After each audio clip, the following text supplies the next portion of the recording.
Magandang gabi po sa inyong lahat. So, salamat po muli sa Panginoon sa kanya pong biyaya na tayo po ay nagkakasama-sama. So, kayo po ba ay willing pang makinig at matuto ng salita ng Panginoon? So, sana po ay maging pagpapala po ang mensahe ng Panginoon. So, kilala niyo naman po ako. At ako naman po ay maikli lang magturo, ano. So, pero tayo pinaniniwala, wala mo pong masyadong pinagkaiba yung mahaba at maikli, ano. So, kumbaga, pagka willing kang matuto, so kahit pa 2 oras po ang preaching, feeling niyo ibitin, ano. Pero hindi naman po tayo abutin ng 2 oras, sa kayong alala. So, tayo po ay magbukas po ng ating pong talata ngayong gabi. Samahan niyo po akong tumayo.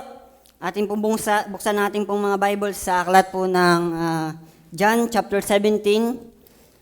At para hindi tayo abutin ng 2 oras, ay basahin na lang po muna natin yung verse 1 hanggang 8. So, basahin po natin ang salitan kada 2 talata po. So, unahan ko po ng 1 and 2, then sundan nyo po ng 3 and 4, and hanggang makarating po tayo ng verse 8. So, ang sabi po dito, ang mga bagay na ito ay sinilta ni Jesus at sa pagtingala ng kanyang mga mata sa langit ay sinabi niya, Ama, dumating na ang oras, luwalhatiin mo ang iyong anak upang ikaw ay luwalhatiin ng anak. Gaya ng ibinigay mo sa kanya ang kapamahalaan sa lahat ng laman upang bigyan niya ng buhay na walang hanggan ang lahat ng ibinigay mo sa kanya.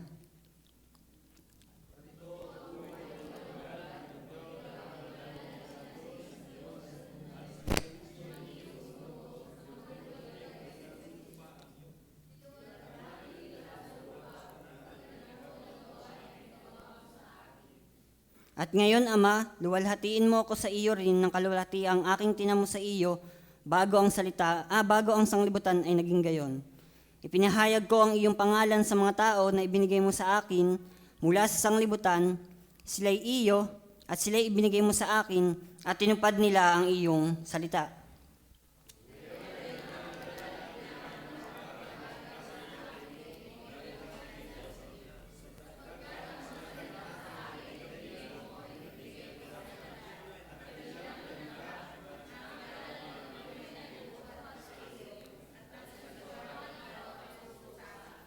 So yun po, salamat po sa pagkabasa. Tayo po muna yung manalangin, tayo tumungo, tayo pumikit.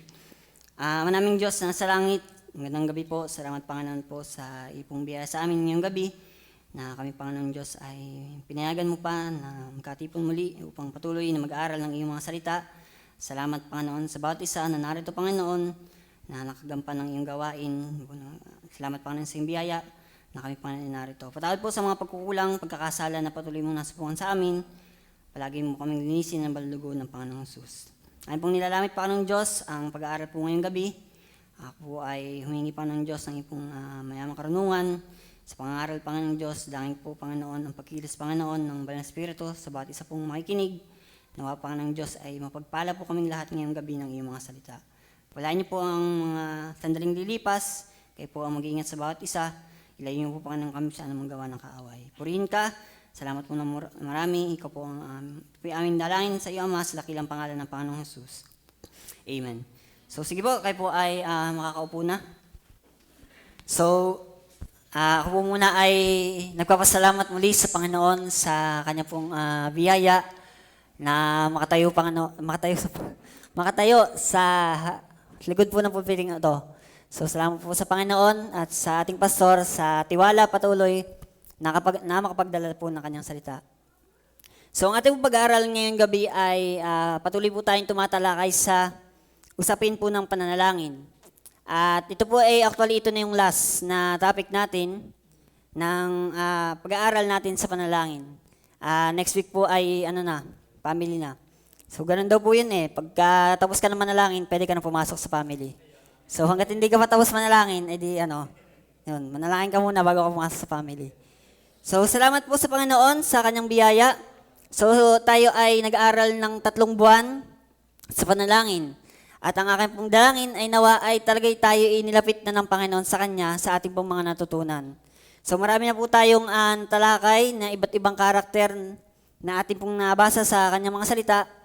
At marami na pong mga bagay tayong natutunan na napakinggan. At sana po sa huling bahaging ito ay mas lalo pang hamunin tayo ng Panginoon na tayo ay maging malapit sa Kanya sa pamamagitan ng panalangin. So sa bahagi pong ito, ang ating pong tatalakayin ay ang panalangin naman po ng ating Panginoong Hesus. So ako po ay naniniwala na kung yung ibang mga tao po ay naging halimbawa sa atin kung paano manalangin, ay lalong higit ang Panginoon. Kasi siya na yung kumbaga ay sa kanyang kalagayan na siya po ay Diyos, ay tao, ay nanalangin sa Panginoon, ay how much more po tayo pa, na talagang tao na kailangan talaga ng lakas mula sa Panginoon. Kaya po ngayong gabi, sa ating pong pag-aaral, ay sana po, mapagpala po tayo. So ito po, ngayon po ay, sa ating pong ating nabasa, ito po kasing aklat po ng John chapter 17 ay ito po yung account po ng Bible kung saan mismong kung paano nanalangin ng Panginoon. Kumbaga ay ito yung mismong laman ng kanyang panalangin. So ang Panginoon po kasi bago magsimula ng kanyang mga ginagampanan, lagi siyang nanalangin. So bago siya nagpakain ng 5,000, bago siya gumawa ng iba't ibang himala, bago niya binuhay si Lazarus, siya po ay nananalangin sa Panginoon. Pero ito pong sa aklat po ng John 17 na ating pong nabasa, ito po yung mismong word by word na panalangin ng Panginoon. At sana po ay sa panalangin ito ay makita natin ano ba dapat yung ating panalangin. Kasi kung paano ang Panginoon ay nanalangin, bagamat nga po siya ay nasa kalagayang Diyos at the same time may tao, ay siya ay nanalangin, ay how much more po tayo. So sana po ay tulungan tayo ng Panginoon na makita pa na tayo ay, makita natin yung kahalagahan ng panalangin talaga. Na ang bagay na ito ay hindi maliit na bagay. Kasi pwedeng sabihin natin tayo ay nagbabasa ng Biblia, gumagawa ng iba't ibang pag-aakay ng kaluluwa, pero lahat po ng yan ay walang kabuluhan kung wala po ang panalangin. Dahil ang panalangin po ang ating dito nagsisimula kung paano magkaroon tayo ng lakas sa ating mga ginagawa sa buhay. So, iba po ang nagagawa ng panalangin. Kumbaga, hindi ito maliit na bagay. Minsan nakikita lang natin na maliit kasi parang walang epekto sa atin. Pero kung ating lalaliman talaga ang pagsilip, wala tayong ibang magagawa kung wala ang panalangin. Sabi nga po ay, yung ayaw manalangin, parang sinasabihan mo ang Holy Spirit na hindi kita kailangan. Kasi nasa Banal Spirit ang ating lakas. Ngayon, kung ayaw mong manalangin, ay di parang hindi mo kailangan ng Holy Spirit. So yun ay nagpapakita ng kayabangan. Kaya po sana, ngayong gabi ay mapagpala po tayo ng ating pong pag-aaral. Ang sabi po dito sa John chapter 17, verse 1, ano po ba ang ating makikita sa laman ng panalangin ng Panginoon? So unang point na po tayo, una natin pong makikita is yung the consignee of His prayer. So pag sinabi pong consignee, yan po ay terminology sa nagdi-deliver. So ang isipin po dyan ay receiver o tumatanggap. So ibig sabihin po niyan, sino ba ang tumatanggap ng panalangin ng Panginoon? Ang gusto po nating i-point dyan, ang sabi ng verse 1, ang mga bagay na ito ay sinalta ni Jesus at sa pagtingala ng kanyang mga mata sa langit ay sinabi niya, Ama, dumating na ang oras, luwalhatiin mo ang iyong anak upang ikaw ay luwalhatiin ng anak. Una natin makikita doon sa sign of His prayer, sino ba yung tinawagan ng Panginoon? Sino ba yung kanyang pinanalanginan? Ang sabi po dyan ay sinabi, siya ay tumingala sa langit at sinabi, Ama, dumating na ang oras. Una nating makikita po dyan ay yung kanyang pinanalanginan. So ano yung tinuturo ng panalangin ng Panginoon? Ibig sabihin, siya ay nanalangin sa Ama. So mahalaga po na atin pong makita ito o i-consider bakit hindi po lahat sa Ama tumatawag. Hindi po lahat ay, hindi lahat ng tinatawagan niyan ay sa Ama dumidirekta. So kung inyong makikita po dito, ang Panginoon ay tumawag mismo sa Ama. So wala na siyang ibang tinawagan. Hindi na po siya dumaan kay Maria, hindi na po siya dumaan sa iba't ibang mga santo pa, hindi na siya hindi na siya nagsaulo pa ng rosaryo, kundi mismong dumirekta na siya sa Ama. So ang panalangin na itinuturo sa atin ng panalangin ng Panginoong Hesus ay ang panalangin na ang Ama ang tinatawagan. Kasi siya ang ating Ama. Siya ang ating kailangan. Ito po ang mismong tinuro naman sa atin ng Panginoon. Ano po ang sabi ng Matthew chapter 6, verse 6 and 9? Ang sabi po ng salita ng Panginoon dito, datapwat ikaw, pagka ikaw ay mananalangin, pumasok ka sa iyong silid.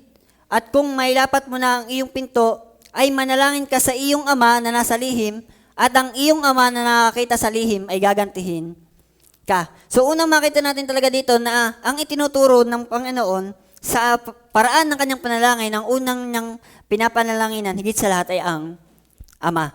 So bakit mahalaga po ito? Kasi hindi po lahat sa ama tumatawag.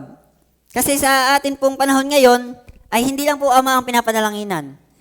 Kung kayo po ay nasa Pilipinas pa lang, nasa Pilipinas po kasi. Pero kung kayo ay nasa ibang lugar, makikita niyo talaga yung katotohanan na hindi lahat ay sa ama tumatawag. Sa ibang lugar, iba't ibang pangangailangan, iba't ibang Diyos ang tinatawagan. So kumbaga ang kailangan mo ay pera, mayroong Diyos ng pera. May Diyos ng halaman. So may Diyos ng kumbaga sa atin lang tayo ay hindi natin masyado itong na-appreciate kasi parang kinalakihan natin, kinasanahan natin na meron tayong tinatawagan. Pero kung ating makikita talaga, hindi lahat ay ganon. Kaya sana ma-appreciate po natin, ito yung tinuturo ng Panginoon unang-una sa atin. Na siya, nung nanalangin, hindi na siya wala na siyang, padrino. Wala na siyang ibang tinawagan kundi ang Ama. Dumirekta na siya sa Panginoon, sa Ama. So tayo din sana, bilang tayo ay hinahamon ng panalangin, paano ba nanalangin ng Panginoon? Sino ba yung tinawagan niya? So ang sabi po ng kanyang panalangin, siya ay tumawag sa kanyang Ama. So ganun din po tayo bilang kanyang mga anak, tayo ay dapat tumatawag sa ating Ama. Ano po ang sabi ng Romans 8 verse 16?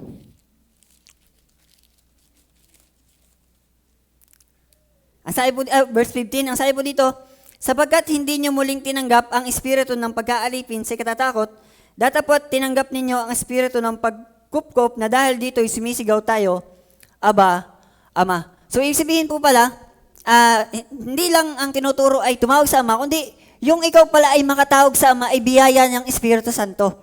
So, ibig sabihin, hindi normal yon na ikaw ay nakakatawag na ngayon sa Ama. So, ngayon, kung tinuturo ng Panginoon na ikaw ay tumawag sa Ama at ikaw ay nakakatawag na ngayon, hindi na po maliit na bagay yon. Ibig sabihin, biniyayaan ka na ng Panginoon ng kanyang Espiritu na ikaw ngayon ay kanyang anak na. Na ikaw ay naghahangad na sa Panginoon. Na siya ang iyong tinatawagan. Kaya po, dito sa bagay na ito, makikita po natin na mahalaga na matutunan natin ano ba yung panalangin ng Panginoon. Sino ba yung kanyang tinawagan? Kasi tayo sa ating mundong ito, pag tayo may kailangan, alam natin dapat kung sino ang tawagan. So kung may problema tayo sa appliances, meron tayong tinatawag na technician. Pag may problema sa utak, mayroon tayong doktor, may mga sadyang specialist sa bawat ating pangangailangan. Pero pag tayo nangangailangang spiritual, hindi dapat tayo nalilito kung sino ang ating tatawagan.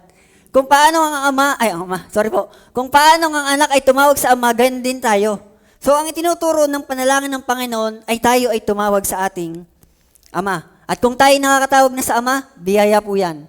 Kasi yan po ay kaloob na sa atin ng Espiritu Santo. So, hindi na tayo nanghuhula pa. Hindi na kung sino-sinong Maria o Diyos-Diyosan ng ating pananalanginan. At pag tayo po ay kumikilala sa atin, sa Ama, bilang ating pinapanalanginan, so yun po ipagpapakita ng respeto sa Kanya. Kasi kung atin pong babalikan yung sinabi ng talata, muli po, babasahin ko, verse 1. Ang mga bagay na ito ay sinalita ni Jesus at sa pagtingala ng kanyang mga mata sa langit ay sinabi niya, Ama, dumating na ang oras, luwalhatiin mo ang iyong anak upang ikaw ay luwalhatiin ng anak. So, ibig sabihin pala, pag nananalangin, ay yung pagtingala ng Panginoon, di ba, kadalasan po tayo nanalangin, ang ating reaction ay pagyuko. Pero nung ang Panginoong Jesus ay nanalangin sa Ama, siya ay tumingala. Ibig sabihin, nagpapakita yon na siya ay nagpapakababa, na siya ay tumitingin sa mas mataas sa Kanya. Bagamat ang Panginoong Jesus ay nasa kalagayang Diyos po, Pero palibhat siya ay nasa kalagayan Diyos, ay nasa kalagayan ding tao, ipinakita niya yung kanyang pagpapakumbaba.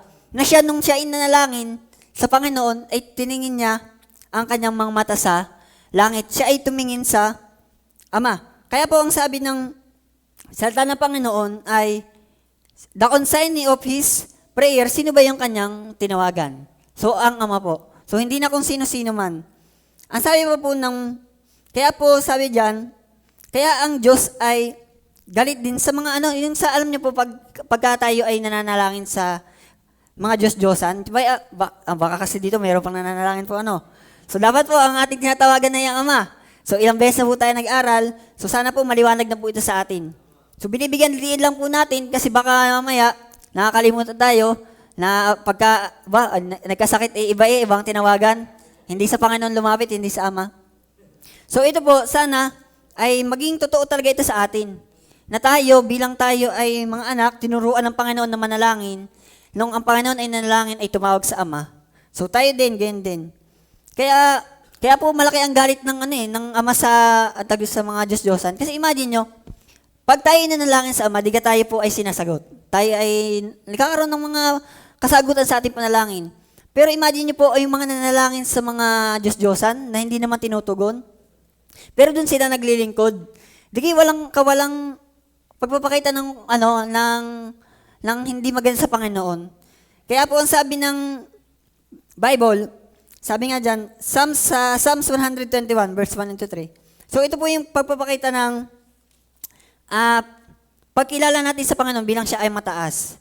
Ang sabi po dyan, ititingin ko ang aking mga mata sa mga bundok, saan baga manggagaling ang aking saklolo. So, sino baga ang nag-iingat po sa atin? Ang sabi ba dyan, ang saklolo sa akin ay nanggagaling sa Panginoon na gumawa ng langit at lupa. Hindi niya titiising ang paa mo'y makilos, siyang nag-iingat sa iyo ay hindi iidlip. So, hindi na po iidlip.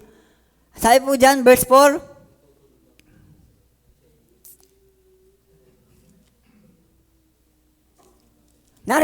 narito siyang nag-iingat ang Israel, hindi idip ni matutulog man. Verse 5 po, ang Panginoon ay tagapag-ingat sa iyo, ang Panginoon ay lilim mo sa iyong kanan. So ang pinapakita lang po dyan ay, ang Panginoon ay mabuti sa atin. So siya, bilang siya ang Diyos na lumikha sa atin, so siya yung dapat tawagan natin sa panahon ng ating pangangailangan. So kung ang tinuturo sa atin ng Panginoon ay manalangin, sino yung dapat tawagan? Hindi na po tayo pinanghula ng Panginoon kung sino ang dapat tawagan. So, ang maliwanag po, nung ang Panginoon ay nanalangin, siya ay tumawag sa Ama. So, wala na tayong ibang tatawagan kundi ang ating Ama sa langit. So, yun po ang ating unang makikita po diyan. Sana po ay nakakarating po sa inyo. Na maliwanag po sana sa atin na meron tayong lalapitan, meron tayong tatawagan. Iyon po ay ang ating Ama na nasa langit. So, pangalawa po na ating makikita, hindi lang po yung consignee o yung pinanalangin ng Panginoon, kundi pangalawa, yung content mismo ng kanyang panalangin. Ano ba yung mismong laman ng panalangin ng Panginoon? Kasi tayo, nag-aaral tayo, ano ba dapat ang ipinapanalangin? Ano ba dapat yung ipanalangin? So ano bang pattern ang binigay ng Panginoon sa atin nung siya ang nanalangin?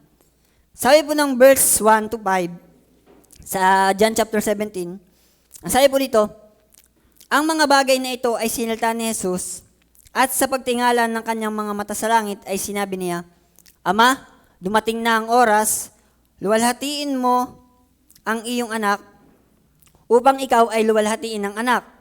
Gaya ng ibinigay mo sa kanya ang kapamahalaan sa lahat ng laman upang bigyan niya ng buhay na walang hanggan ang lahat ng ibinigay mo sa kanya. At ito ang buhay na walang hanggan, na ikaw ay makilala nila na isang Diyos na tunay at siyang iyong sinugo sa makatuwid bagay, si Jesucristo. Niluwalhati kita sa lupa, pagkaganap ko ng gawa na ipinagawa mo sa akin. At ngayon, Ama, luwalhatiin mo ako sa iyo rin ng kaluwalhati ang aking tinamo sa iyo bago ang sanglibutan ay naging gayon. So makikita natin sa panalangin ng Panginoon, una ay kinilala muna niya ang Panginoon sa kanyang nagawa. So dito po kasi, ang panalangin pong ito ng Panginoong Jesus ay bago siya ipagkanulo, bago siya ipako sa krus. So alam niya na po ang kanyang dadanasin. So sabi nga ay pagka alam mo na ang mangyayari sa iyo ay ikaw ay tutuloy pa. Hindi na, pero ito ang kalooban ng Ama sa kanya. Kaya nga ang Panginoong Jesus inalangin eh. Kumbaga para sabi nga, not my will but His will be done. Kasi kung kanyang kalooban ang susundin niya, hindi niya na siguro susunod yun. Kasi baka hindi mo mahihirapan sa krus para sa mga taong wala namang ginagawang mabuti sa akin. So kaya po, mahalagang bagay na makita natin na nung ang Panginoong Jesus ay nalangin, ay nagpasalamat siya, nagpuri muna siya sa Panginoon eh, kinilala niya ang kadakilaan ng Panginoon sa kanyang buhay. Kasi sabi po ng verse 2, gaya ng ibinigay mo sa kanya ang kapamahalaan ng sa lahat ng laman upang bigyan niya ng buhay na walang hanggan ang lahat ng ibinigay mo sa kanya. So ito yung utos ng Panginoon sa kanya, sa Panginoong Jesus, na bigyan ng buhay na walang hanggan ang lahat ng mga tao. So sabi dito po, verse 4, niliwalhati kita sa lupa pagkaganap ko ng gawa na ginawa mo sa akin. So nung nagawa na ng Panginoong Jesus sa mga pinapagawa ng Ama sa kanya, so sabi po doon na nawalhati ang Panginoon. So anong naging content ng kanyang prayer? Una natin makikita ay prayer for himself. Ang sabi po dyan ay he prayed for himself para sa kanyang mga gagawin. Sabi nga po, yung hirap na maranasan niya sa krus ng Kalbaryo ay hindi po biro. Kumbaga yung makita mo na ganito ang dadanasin mo, tapos ay makikita mo naman na yung iyong pinag-alaya ng buhay ay wala namang ginawa sa iyo, napakahirap pong bagay nun. Pero tiniis po yun ng Panginoon.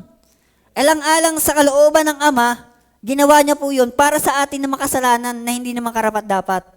Kaya po tayo na tinuturuan ng panalangin, dapat makita din po natin yun na hindi naman magaang bagay ang ginawa ng Panginoon sa atin.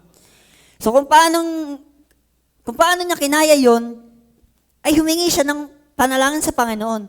Ipinalangin niya ang kanyang sarili na sana ay hindi kalooban niya ang mangyari, kundi kalooban ng Panginoon. So ganun din po sana sa atin na tayo, pag tayo nanalangin, ay ang hanapin natin ay ang kalooban ng Panginoon. So sa ganitong bagay, pag tayo nanalangin, hindi na natin ang kalooban ng Panginoon ay ang sumunod sa Kanya. So pag halimbawa, sa pag-atin ng prayer meeting, hindi na natin kailangan manalangin, ano ba ang kalooban ng Panginoon? Ako ba'y atin o hindi? Hindi, alam natin na ang kalooban ng Panginoon, tayo narito. Kasi yun ang utos sa atin. So kaya po maliwanag sa atin sana, na ipanalangin natin ang ating sarili na tayo tulungan ng Panginoon. Sabi nga, hindi naman masamang manalangin para sa sarili. Sabi nga, kung ipinapanalangin mo ang iba, how much more ang iyong sarili? Kasi sa atin po mga natalakay na, may mga tao pong nanalangin para sa kanilang sarili. Katulad po ni Jabez, ang sabi po niya, bless me and enlarge my territory. Sabi ni Hannah, so bigyan siya ng anak na ihahandog sa Panginoon. Ang panalangin din po ni Paul, tayo ipalakasin lagi ng Panginoon. So yung panalangin po sa sarili ay hindi masama. As long na ang iyong dahilan ay para din sa kaluwalhatian ng Panginoon. Kaya ang Panginoon, imagine niyo po siya, nung siya ay nananalangin, alam niya ang kanyang dadanasin. Alam niya ang kanyang kakaharapin. Kaya pinalangin niya ang kanyang sarili na sana tulungan siya ng Panginoon. Hindi yung kalooban niya ang mangyari, kundi kalooban ng Panginoon. At atin naman pong nakita na nagtagumpay ang Panginoon. At sana makita po natin din yan sa ating mga sarili. Na kapag tayo po ay mayroong gustong magawa sa ating mga buhay, may mga gusto tayong maabot, ay tulungan tayo ng Panginoon. Tayo ay manalangin sa Kanya. So hindi lang panalangin na tayo ay na palakasin ng Panginoon, kundi yung tulungan tayo sa lahat ng ating mga ginagawa. Kasi marami tayong pinapanalangin. Iba't iba po ang ating gusto mangyari sa buhay. So, ibig sabihin po, sa pagpili natin ng ating mga gagawin, kailangan nating manalangin para i-guide tayo ng Panginoon sa kung ano ba dapat talaga ang mangyari sa ating buhay. So, kung tayo ay nanalangin sa mga gusto nating gawin, ang hanapin natin ay ang kalooban ng Panginoon. Kasi ganun ang Panginoon, Jesus sa Kanya.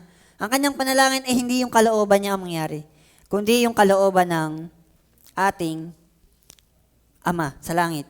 So not this will, but the will of the Father must be done. So ganun din po sa atin, na tayo sa kabila ng ating panalangin, ano ba yung gusto mangyari sa atin ng Diyos? Tayo ba ay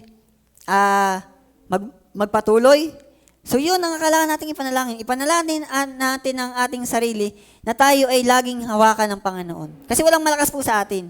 Kaya nga po tayo tinuturo ang manalangin. Ay imagine nyo, ang Panginoong Jesus ay Diyos na inanalangin pa na siya ay harap sa ganitong sitwasyon. Tayo din po.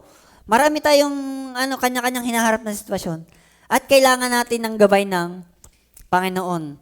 Kaya po tayo ay hinahamon lagi na tayo ay manalangin sa Kanya.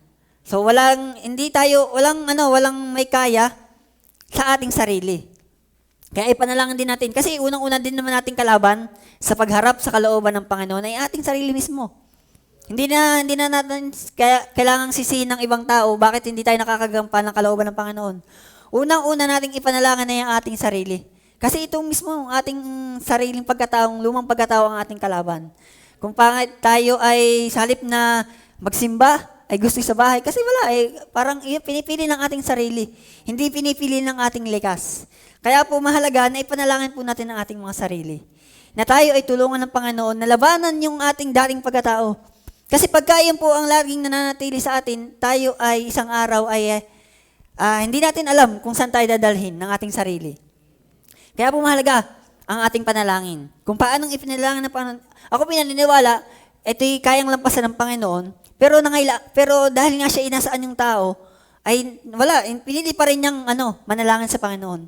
Na alam niya na kung ang kanyang kalooban na mangyayari, hindi siya tutuloy. Pero dahil ang kalooban ng Ama ay gampanin ito para sa kaligtasan ng mga taong pinili niya, yun ang ginawa niya. At sana gaya din po tayo. Na tayo, piliin natin kung ano yung kalooban ng Panginoon.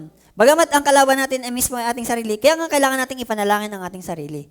Na tayo ay tulungan lagi ng Panginoon.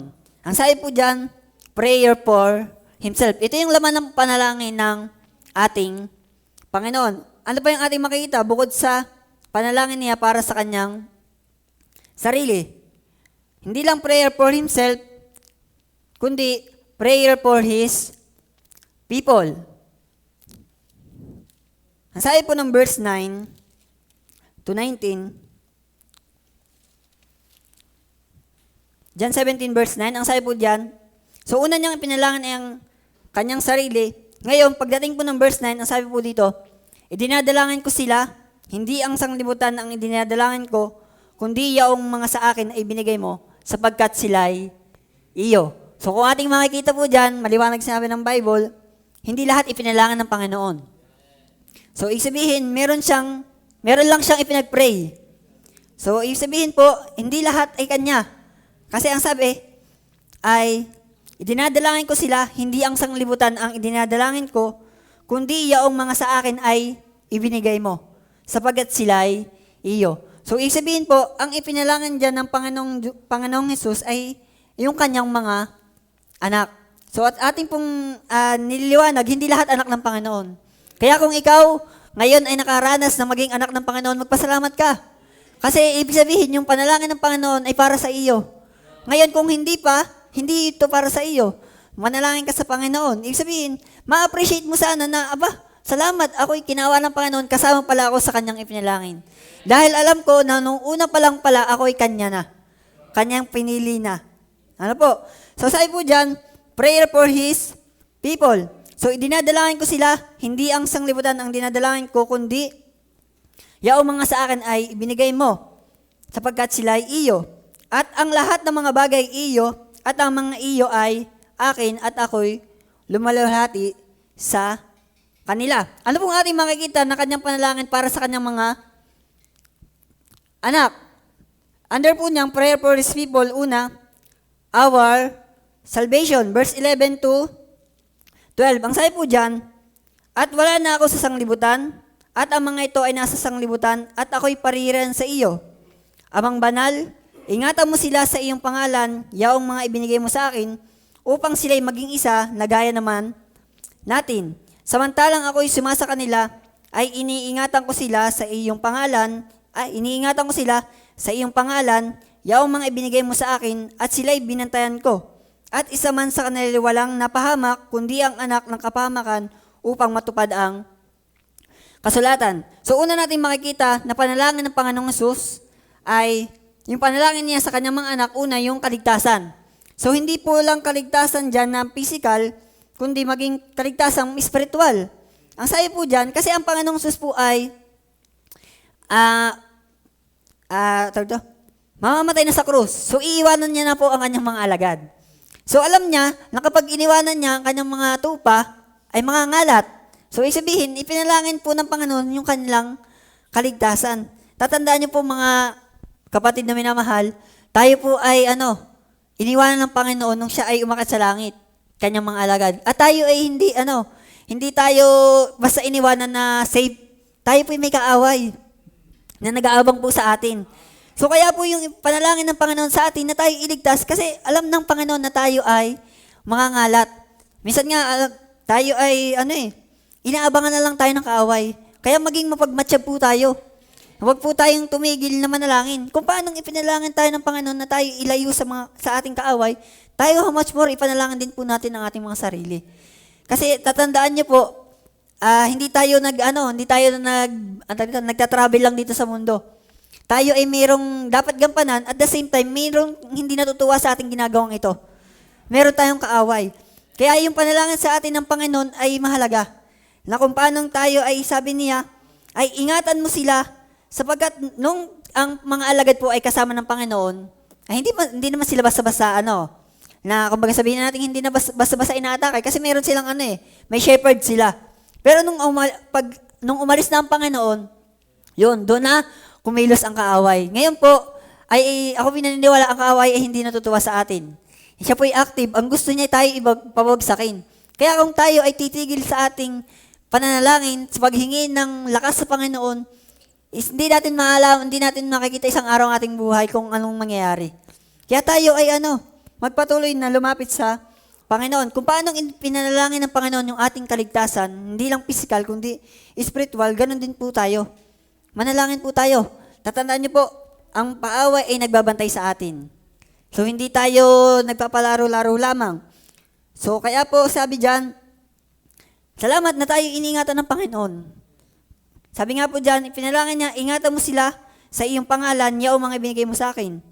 At sila'y binantayan ko at isa man sa kanila'y walang napahamak, kundi ang anak ng kapamakan upang matupad ang kasulatan. So, unang panalangin niya sa kanyang pong mga anak ay yung panalangin ng kanilang kaligtasan, na tayo ay ingatan ng Panginoon. Hindi lang po yan, pangalawa po nating makikita dyan ay sa verse 13, sabi po ng talata, ngunit ngayon ay napaririyan ako sa iyo at sinalita ko ang mga bagay na ito sa sanglibutan upang sila ay magtamo ng aking kagalakang ganap sa kanila rin. Una hindi lang po salvation, kundi our satisfaction. So, ipinalangin din tayo ng Panginoon na tayo ay maging masaya. So, ang Panginoon ay hindi killjoy. Hindi ang gusto nang mayari sa atin ng Panginoon ay tayo malungkot. Tayo lang naman ang nagpapalungkot sa ating mga sarili. Pag tayo ay nagkakasala. Pag pinipili natin yung mga bagay na mas magpapalungkot naman sa atin. Pero may mga bagay naman sadyang ibinigay ang Panginoon na siyang magpapasaya sa atin. Pero mas pinipili nating maging malungkot. So, hindi ang Panginoon ang may dahilan kung bakit tayo malungkot ngayon. Dahil ang panalangin sa atin ng Panginoon ay hindi lang kaligtasan, kundi kasiyahan. Kaya dapat makita talaga sa atin na tayo natutuwa sa Panginoon. Dahil ang Panginoon naman ay hindi against sa atin na maging masaya, na para baga pag tayo ay pinaglilingkod sa Kanya, na pag tayo ay pinapagawa ng mga ganito, ng kalooban niya, ay tayo, masama ang loob. Hindi yun naman ang gusto ng Panginoon ay malubos yung ating kagalakan. Ang sabi po dyan, ngunit ngayon ay napaririyan ako at sinasalita ko ang mga bagay na ito sa sanglibutan upang sila ay magtamo ng kagalakang ganap sa kanila rin. So yung mga bagay na magpapasya sa atin ay ang mismo ay ang Panginoon din. Ay ang Panginoon din. Kaya nga po ang sabi ng Psalms 16 verse 11, ang sabi po ng salita ng Panginoon, iyong ituturo sa akin ang landas ng buhay, nasa iyong kaharapan ang kapuspusan ng kagalakan. Sa iyong kanan ay mga kasayahan, magpakailan paman. So ating kasiyahan mismo ay nasa Panginoon. So bagamat may mga bagay talagang temporary na kapagpasaya sa atin, pero hindi yan Hindi yan ang magpupuno sa atin. ang Panginoon at Panginoon pa rin ang ating kailangan. Kaya yun ang panalangin niya sa atin, na tayo ay maganap yung malubos yung ating kagalakan. At hindi natin yan dapat hinahanap sa mga bagay ng mundong ito. Hindi sa mga bagay na lumilipas. Kasi ang kagalakang tunay ay matatagpuan lamang din sa piling ng Panginoon. Kaya kung paanong ipinalangin ng Panginoon yung ating kagalakan, ang hanapin natin ay yung tunay na magpapasaya sa atin. Hindi ang mga bagay na magpapalungkot sa atin. Kasi minsan, pinipili natin itong mga bagay na ito, tapos sisisihin natin na yung Panginoon. Eh tayo naman ang tayo naman ang pumili ng bagay na magpapalungkot sa atin. Pero hindi naman yun hindi naman yun ang panalangin sa atin ng Panginoon. Ang gusto nga sa atin ng Panginoon ay maging masaya. Pero tayo, dahil tayo ay pasaway, ang pinipili natin ay maging malungkot. Tapos isisihin natin sa Panginoon. Pero yun ang nakakalungkot na bagay. Kaya po, magpasalamat tayo na tayo mga anak ng Panginoon, tayo ay pinalangan ng Panginoon Diyos na maging masaya. So nasa sa atin na po yan. Tayo ay manalangin din na, Panginoon, alugang sana ako'y turuan mo na maging masaya sa iyo. Dahil yun naman ay ang kailangan ko. Ang tunay na magpapasaya sa ating mga buhay ay walang iba kundi ang Panginoon. Siya lang po ang pupuno sa atin. Hindi po natin ma-experience sa mga bagay ng mundong ito. Tandaan po natin, nadadaya lang po tayo ng mga bagay na temporal. Nakala natin yung kagalakan na ating natatamasan na ngayon ay ito na ang hinahanap kong kasiyahan. Pero hindi po. Ang tunay na kagalakan ay yung hindi lumilipas. At yun po ay matatagpuan natin sa Panginoon. Kaya yun po ang panalangin sa atin ng Panginoon na tayo ay maging masaya. So tulungan din natin ang ating pong mga sarili na manalangin na tayo ipasiyain ng Panginoon. Na hanapin natin yung tunay na magpapasiya sa atin. At yun po ay sa piling ng Panginoon. So yun po, hindi lang po kaligtasan kundi yung kasayahan. Maging masaya po tayo sa Panginoon. So tayo po ay tinuturuan na maging masaya. Sabi nga ay maraming bagay na pwedeng magpalungkot sa iyo. Pero kung iyong bibilangin lahat ng pagpapala ng Panginoon, mas maraming bagay para maging masaya ka. So hindi kailangan na lagi na lang akong binibigo ng Panginoon, lagi na lang ganito nangyayari sa akin. Minsan nga, darating pa sa point ng buhay natin na umatin naman ako. Naglingkod naman ako. Pero bakit ganito? Ba't ganito ang sagot ng Panginoon? Kasi may tinuturo talaga ang Panginoon na minsan hindi natin agad makita. Pero yung pala talaga yung magpapasaya sa atin balang araw. So ang kailangan lang natin talaga, i-wisdom sa Panginoon. Na maunawa natin na ito ang plano ng Panginoon. Ang Diyos ang soberano, ang may kontrol ng lahat. Ito, ang kailangan ko lang gawin ay sumunod sa Kanya.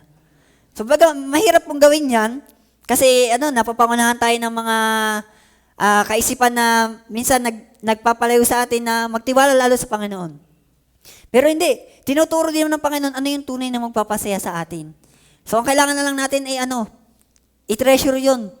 Yung mga bagay na binibigay sa atin ng Panginoon na tunay na magpapasaya sa atin. So, yun po yung panalangin sa atin ng Panginoon. Hindi lang kaligtasan, hindi lang kasiyahan. Number 3 po, ay yung ating, hindi lang salvation, hindi lang satisfaction, kundi maging yung tinatawag po nating separation. Ang sabi po ng verse 14 to 16 ng ating pong text, sabi po doon, ibinigay ko sa kanila ang iyong salita at kinaupuotan sila ng sanglibutan. Sapagkat hindi sila taga-sanglibutan, gaya ko naman na hindi taga-sanglibutan. Hindi ko dinadalangin na alisin mula sa sanglibutan, kundi ingatan mo sila mula sa masama.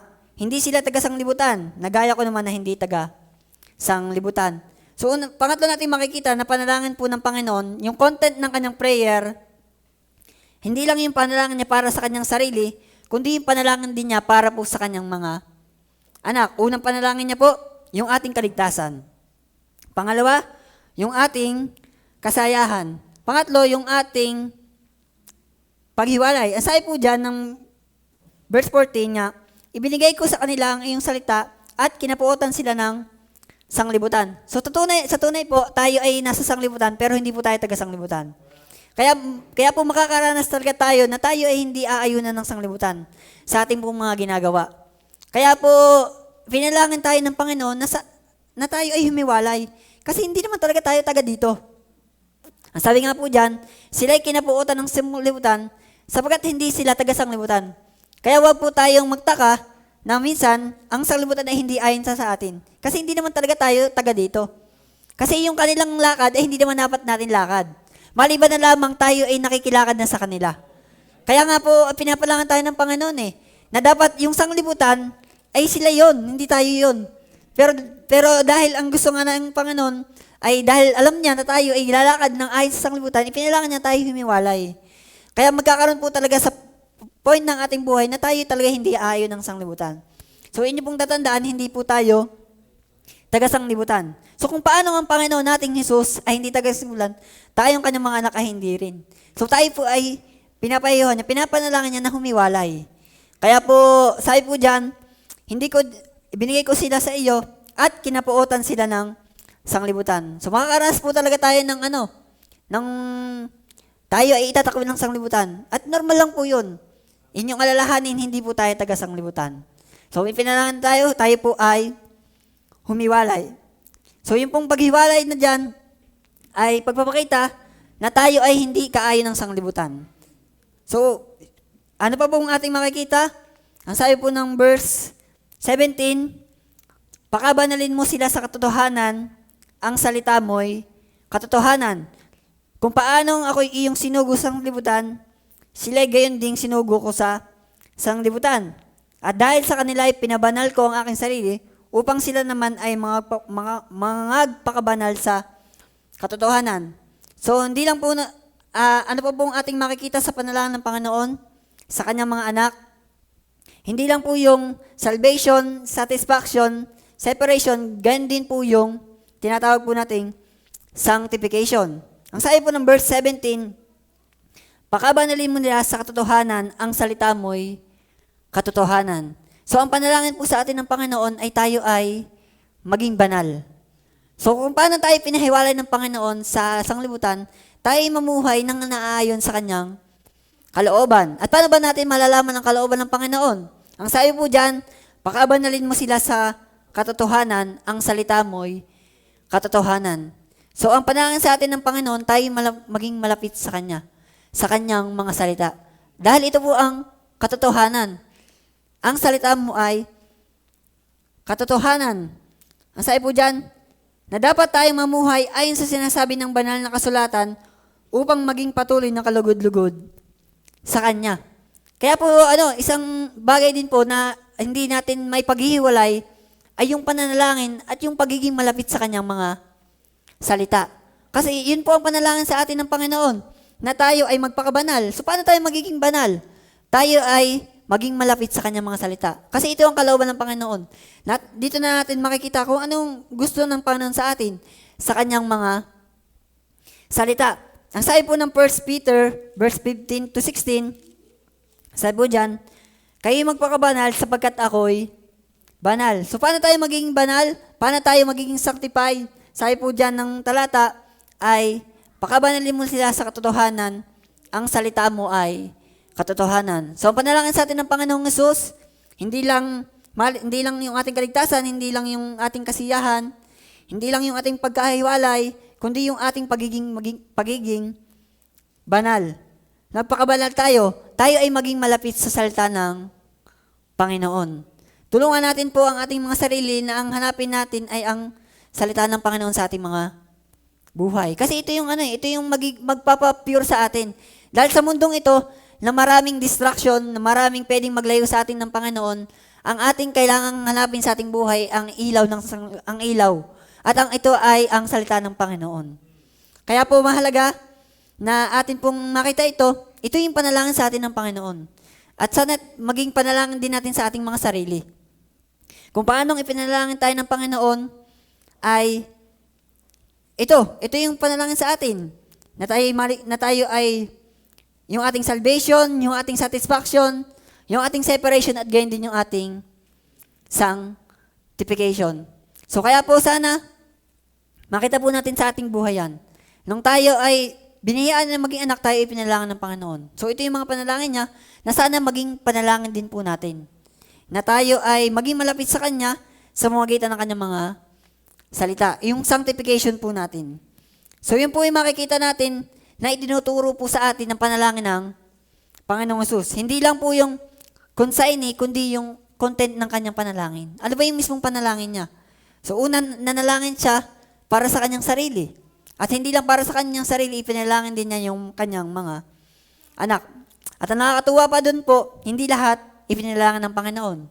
So, ating makikita doon, kung tayo isa, kasama sa kanyang mga ipinalangin, magpasalamat tayo sa Panginoon. So, yung panalangin niya sa kanyang mga anak, hindi lang yung kaligtasan, sapagkat kailangan po natin yan, dahil nga tayo po ay may kaaway, kundi maging yung ating kasayahan, yung ating kagalakan, pati yung atin pong pagkahiwalay o yung separation at yung atin pong sanctification. So sana po ay makita natin yan, na maging yan din yung laman ng ating panalangin. Kasi yun yung panalangin ng Panginoon. Kung tayo ngayon naghahanap na ng best example, ay ang best example na natin ay ang Panginoong Jesus. So yung kanyang panalangin ay maging pattern din natin nawa sa atin pong panalangin. At pangatlong bagay na ating makikita, hindi lang po yung consignee, hindi lang po yung content ng panalangin ng Panginoon, kundi yung conclusion din ng kanyang panalangin. Para saan ba ito? Bakit siya nananalangin? Sa atin pong pag-aaral, hindi lang natin nakita kung kanino nanalangin ang Panginoon. Siya nanalangin sa Ama. Kundi nakita din natin po yung content, yung nilalaman mismo ng kanyang panalangin. At ang panalangin ito hindi lang para sa kanyang sarili, kundi para sa kanyang mga anak. At ang pangatlong makikita natin dyan ay kung ano yung conclusion, ano ba yung, ang point po niyan ay, ano ba yung dahilan, ano ba yung reason bakit siya nanalangin. Ang sabi po ng verse 21 to 24, ang sabi po dyan, upang silang lahat ay maging isa. Pagdating mo kasi ng verse 20, sabi diyan, hindi lamang sila ang dinadalangin ko, kundi sila rin naman ng mga nagsisisampalataya sa akin sa pamamagitan ng kanilang salita. Sabi diyan po diyan ng verse 21, upang silang lahat ay maging isa, nagaya mo, Ama, sa akin at ako'y sa iyo, na sila na may sumaatin upang ang sanglibutan ay sumampalataya na ako'y sinugo mo. So the conclusion of this prayer, una nating makikita is for unity. Ang sabi po dyan ng talata, upang silang lahat ay maging isa, na gaya mo, Ama, sa akin at ako'y sa iyo, na sila na may sumaatin. So ang panalangin po ng Panginoon sa atin ay hindi lang para doon sa mga nabanggit, kundi para tayo maging kaisa din ng Panginoon. For unity. Ang sabi po dyan, upang silang lahat ay maging isa, na gaya mo, Ama, sa akin. Kasi tayo po, naniniwala tayo, ang Ama at ang anak ay isa. So kung paano sila po ay united, ipinalangin po tayo ng Panginoon para tayo ay maging united din sa Kanya. Tayo ay maging kaisa niya. Hindi ka kontra. Hindi tayo ang kalaban mismo ng Panginoon. Na tayo ang pinapanalangin niya tayo dahil tayo ay Kanyang mga anak. Na tayo, kung paano sila, ipinalangin niya ang Kanyang sarili sa Kanyang Ama, ipinalangin din na tayo kasi na tayo ay maging united. Hindi tayo magsalungatan. Yun po ang panalangin ng Panginoon. Kung paano sila ay united, ganun din po dapat tayo. So sana makita po natin yan sa ating mga buhay, na kung paano tayo ipinalangin ng Panginoon, dapat tayo, as long na tayo ay nananalangin, lumalapit, tayo dapat lagiging united sa Panginoon. Hindi tayo pasalungat, hindi tayo palayo, hindi tayo sa paurong, kundi lalong sa palapit sa Panginoon. Kasi yun ang purpose ng panalangin ng Panginoon. Ngayon, kung hindi po yan ang nangyayari sa iyo, ay baka hindi ikaw ang pinapanalangin ng Panginoon. Kaya po, sana makita po natin ito, the conclusion of his prayer, ano yung rason bakit niya tayo pinalangin, is para tayo ay maging kaisa niya. Kasi siya at ang may isa na nanalangin siya. Ngayon, ipinalangin din na tayo. So sana po, nakikita natin yan dapat sa ating buhay. Na tayo, sa pagtagal natin, sa haba ng ating mga inaral, na tayo ay iba't iba ang tinakal natin sa panalangin, sana lalo tayong naging malapit sa Panginoon. Naging united tayo sa Kanya. Na sayang naman yung mga pinag-aralan natin, kung tayo hanggang ngayon ay malayo pa rin sa Panginoon. Ito na yung dahilan ng Panginoon kung bakit tayo pinalangin. Na tayo ay maging united sa Kanya. Na tayo ay maging kaisa niya. Ang sabi po dyan, upang silang lahat ay maging isa, na gaya mo, Ama, sa akin at ako'y sa iyo. Na sila na may sumaatin upang sanglibutan ay sumampalataya na ako'y sinugo mo. At ang kaluwalhatiang sa akin ibinigay mo ay binigay ko sila upang sila'y maging isa na gaya naman natin na isa. At ako'y sa kanila at ikaw ay sa akin upang sila'y malubos sa pagkakaisa, upang makilala ng sanglibutan na ikaw ay akin, na ikaw ang sa akin ay nagsugo at sila'y iyong inibig na gaya ko na inibig mo. Kaya po mahalaga na makita sa atin yung pagkakaisa, yung united. Makita natin na tayo ay kaisa ng Panginoon. Kasi ang sabi po dyan, upang makilala ng sanglibutan na ikaw ang sa akin ay nagsugo. So tayo po pala ay paniniwalaan din ng sanglibutan kung makikita natin tayo ay united, nakasama ng Panginoon. Kasi kung ang makikita sa atin ay tayo kasamang sumasalungat sa Panginoon, hindi tayo paniniwala ng sanglibutan. Pero yun ang panalangin sa atin ng Panginoon, na tayo ay maging isa sa kanila. Malubos yung ating pagkakaisa. Sabi, upang makilala ng sanglibutan na ikaw ang sa akin ay nagsugo. So paano mananampalataya ang iba na ang Panginoong Sus nga na tayo kaisa ng Panginoon? Kung tayo ay nakikitang nakikipagkaisa sa Kanya. At sila ay iyong inibig na gaya ko na inibig mo. Kaya po mahalaga na ating makita ito, na ito yung panalangin sa atin ng Panginoon. Kaya tayo niya ipanalangin is for unity. Na tayo ay makitaan na tayo ay kaisa ng Panginoon. Hindi tayo yung number 1 kasalungat. Hindi tayo yung number 1 palaban. Dapat tayo, ang ginugol natin sa ating sarili ay maging isa sa Panginoon. Na tayo maging malapit sa Kanya. So hindi lang po unity, kundi po yung, sabi din ng verse 24, yung ating future destiny. Ang sabi po dyan, Ama, yaong mga binigay mo sa akin ay ibig kung saan ako naroon, sila naman ay dumaong kasama ko, upang makita nila ang kaluwalhatian ko na ibinigay mo sa akin. Sapagkat ako'y iyong inibig bago natatag ang sanglibutan. So tayo ipinalangan ng Panginoon, hindi lang para maging united sa Kanya, kundi para maging united mismo sa Kanya sa darating na araw. Ang sabi po dyan, Ama, yaong mga ibinigay mo sa akin ay ibig kung saan ako naroon, ay dumuon din namang kasama ko. So ipinalangin tayo ng Panginoon na tayo kasamahin niya sa langit. So napakagandang bagay po yun na makita natin na alam nating ang laman ng panalangin sa atin, ako ay biniyaan ng Panginoon na maging kasama niya, natitira sa langit. Kasi sabi po dyan, sila naman ay dumuong kasama ko. Kung nasa ng Panginoong Hesus, ipinalangin niya ang kanyang mga anak, na tayo ay makasama niya doon. So magpasalamat po tayo kung tayo ay isa na doon. Ibig sabihin, kasama na tayo sa kanyang anak. Isa na tayo sa ipinalangin niya. At kung ikaw ngayon ay hindi pa nakakatiyak niyan, manalangin ka din sa Panginoon na sana ipanalangin ka ng Panginoon na sana ikaw ay kakasamahin din niya doon kung nasaan siya. So yun po yung reason ng Panginoon, hindi lang tayo maging united, kundi tayo ingatan para pagdating ng Panginoon na kung saan ang Panginoon nandoon, tayo makasama din ng Panginoon. So yung mga ibinigay mo sa akin, Ama, ay ibig kung saan ako naroon, ay sila naman ay dumuong kasama ko. So napakagandang comfort po yan sa atin na ipinilangin tayo ng Panginoon na, kasi dito sa ating panahon ngayon po, marami tayong mga nararanasan na pwedeng mapalungkot sa atin. Pero yung ma-comfort tayo ng panalangin ng Panginoon sa atin, na isang araw, hindi naman tayo dito lang. Hindi naman tayo hanggang dito na lang, na parang walang nangyari. Isang araw, pinangakuan tayo ng Panginoon, ipinalangin niya, isang araw, kakasamahin niya tayo dun sa langit.